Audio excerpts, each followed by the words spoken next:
What's up, guys? Welcome to the Stats Free Sports channel. Let's get right into it. Here to bring you a discussion video on the Lonnie Walker game last night, how he took over the fourth quarter versus the Warriors. But before we get started, guys, I want to point you guys to two sections in my description box down below. One being my social media links, the other being my Amazon affiliate links. Check them out. Let's get to the video. The Lonnie Walker game, fourth quarter, 15 points. All of his 15 points came in one quarter. Fantastic quarter. I couldn't see every second of this game like I did the other games. I did reactions to game one and game three. I was at work last night trying to sneak in the break room, I was sneaking in the bathroom, trying to put my phone out and see and watch the game. I saw bits and pieces of the fourth quarter, and it seems like I can't get a grasp on this series. I did my prediction for the series the day before the series started, and I said the Warriors will win in 6 games. Now, that's out the window. That's not possible now. It had to go 7 for the Warriors to win. But I did say Warriors in 6 or Lakers in 7. I thought if you get to 7 games, Lakers would win, and I'm standing by that now. And I said that in my prediction. I'm not hedging my bet. I said that then. If the Warriors were to win, they'll be in 6, and Lakers were to win, it'll be in 7. And I might be off there. Lakers could win in 5 or 6, but it's just hard to get a grasp on this game, honestly. In my prediction video, I leaned with the Warriors because I thought, and I'm kind of right, that the Lakers can't really guard, and nobody can really guard Steph, but they can't contain Steph. Even with the Lonnie Walker game last night, Steph was torching the Lakers all night long. And you look at everything that he did, his great triple double, his points. He didn't really shoot well last night. All he needed was one more basket, one of the last 2 baskets to drop over Anthony Davis, and the Warriors would have won that game, and the narrative would have been totally different. So it's funny how a couple missed shots, a couple things here and there change the whole narrative, change the whole scope of a series. But that's what it is. That's why it's so important to hit these shots, to hit these big game shots. And Steph had 2 chances and couldn't get it done. But heck of a game by Steph. Poor showing by everyone else but Steph. Jordan Poole, no points. Clay didn't show up. Draymond was okay. Like, Wiggins wasn't doing too much. It was like, man, Steph was a one-man show last night. Great adjustments by the Warriors. But let's get into it, guys. Lonnie Walker, fantastic fourth quarter. And he was someone I mentioned heavily about in Game 3 reaction. I stayed up, watched the full game. I did a reaction video immediately after that game ended, and I said one of the biggest keys for the Lakers was Lonnie Walker. His two-way performance in Game 3 was great. Only scored like 5 or 7 points, but had some good defensive moments and scored. And I said during my reaction, I said Lonnie Walker is good at one. He's good at one thing, and it's really at scoring. He can play make a little bit.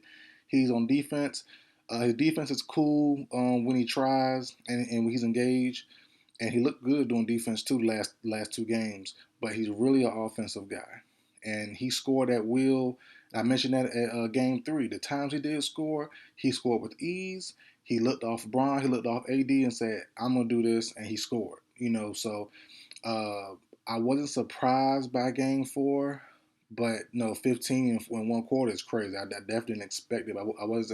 I wasn't surprised by a guy like him doing that.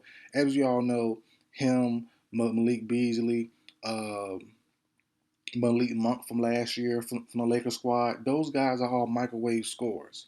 That's why LeBron needs one of those on every team. Well, most teams do, not just LeBron, but every team needs a microwave scorer who can heat up and give you a 15, a 12, a 10 per quarter, or in one quarter. A Jordan Clarkson, a Terry Rozier, something like some guys like that. And it always, especially playing with LeBron, it feels like J.R. Smith all over again. J.R. Smith was one of those guys who, Prime JR could get Prime JR with Cleveland and LeBron gave you great moments. Going in one quarter, give you 9 points, 3 straight threes, giving you 10 points, 2 threes, and a couple layups, a couple dunks, or whatever. A couple nice mid-range shots. You'd be like, whoa, that kept me in the game. That kept us alive while Bron was resting, while Bron was awful, or whatever. And that was the same thing tonight. Excuse me for the stutter. My throat is killing me. But uh, that was something last night that kept the Lakers alive. Obviously, Bron jumper still not going down. He wasn't playing great last night. AD was cool, but wasn't great. But Walker took over in that fourth quarter and went insane. And you know, it's easy to say stay resilient, stay ready, stay engaged, but it's tough. Prior to the trade deadline, Walker was getting heck of minutes. He was in a rotation heavy, having decent performances here and there, not none consistent. But you saw a bunch of nights where he got some good performances. 10, 15, pushing 20 points a night. In certain matchups. But then after the trade deadline, when you got a guy like Malik Beasley who could fill that same role but potentially better, you know, but he didn't. He had a couple games here and there, but Beasley was kind of a bust via trade. But he still can have a performance like Walker too. Stay engaged and stay ready, and he's a great 3-point shooter. But it seems like when he came to LA, he lost a stroke for some weird reason. But Walker lost favor because his offense dropped after the trade deadline. Darvin Ham went with D'Angelo Russell, obviously. That's the clear move. And he also went with Malik Beasley and Troy Brown Jr. So those guys got minutes instead of Lonnie Walker. So he hasn't really seen good, consistent time since when Russ was there.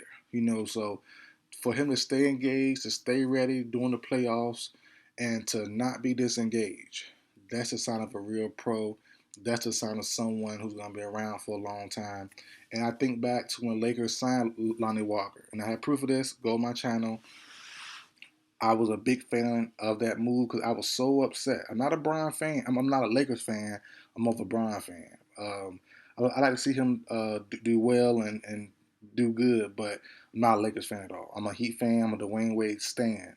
But I was like, man, how can Bron win if there's no Malik Monk? When he went to the Kings, I didn't see it coming. I thought he was going to stay with Bron because I just feel like most of these microwave guys like Clarkson, like Monk, when they play with Bron, it makes so much sense. You got to stay because it just, you get free reign, especially now him being older. You get free reign. If you hot, you hot. He gonna give you the ball. He gonna feed you. And it's like, man, Malik Monk left. What in the world are they gonna do? They have Russ. He's really a no-no. Everyone knew that. Russ wasn't gonna pan out long term. Who can they get? And I did not see Lonnie Walker coming. I know he's free agent from San Antonio. He lost favor with Greg Pop towards the end.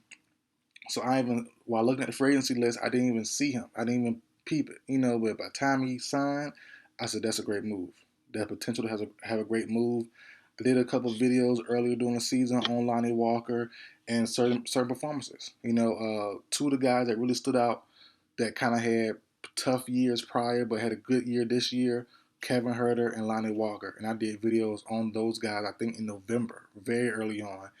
I was giving them applause and praises on how good they look in their new teams. Because Kevin Herter with the Hawks was supposed to be him and Trae Young was supposed to be the new Clay and Steph. It didn't quite work out, but I thought Kevin Herter in his new role, more free in a better system, in his Mike Brown system with the Kings, looked a lot better.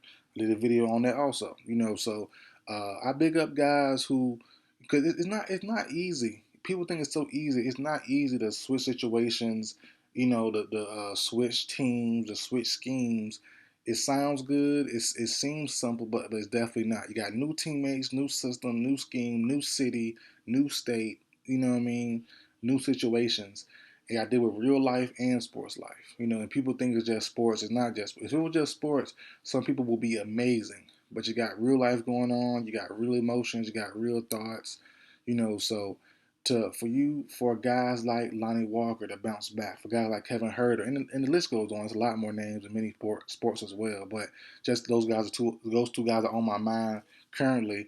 It's hard to bounce, especially now with Walker being in the playoffs, not getting burned the first series. Come in now, game 3, play some good minutes and play well, and then for game 4 to take over, like, come on, that's lights out. So I do expect them to see some more doses of Lonnie Walker. Don't be surprised if Malik Beasley give you some also. You never know. You never know. You need a spark. But I will say this: I do not expect the Lakers to win Game 5. I don't.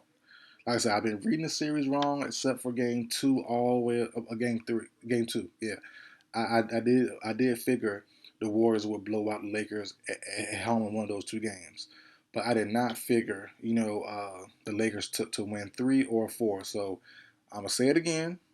I don't expect for Lakers to win in Game 5. It's definitely possible, clearly, because the Warriors, as I said in my prediction video, the only way they lose is if they beat themselves, because they should not be beat by the Los Angeles Lakers team. Even still, with their the Lakers adjustments and their good defense, they're still susceptible to some of the Warriors' moves. And if Clay was hitting, if Poole was hitting, and Steph Curry was hitting more often and better efficiency, it'll be a problem. But they're not, so they're in trouble. So, but we'll see where it goes. But shout out Lonnie Walker, great game, great moment, great fourth quarter. Forget the game, great fourth quarter. He stepped up and went off. But that's it for the video, guys. Like, share, comment, subscribe. I'll see you guys next time.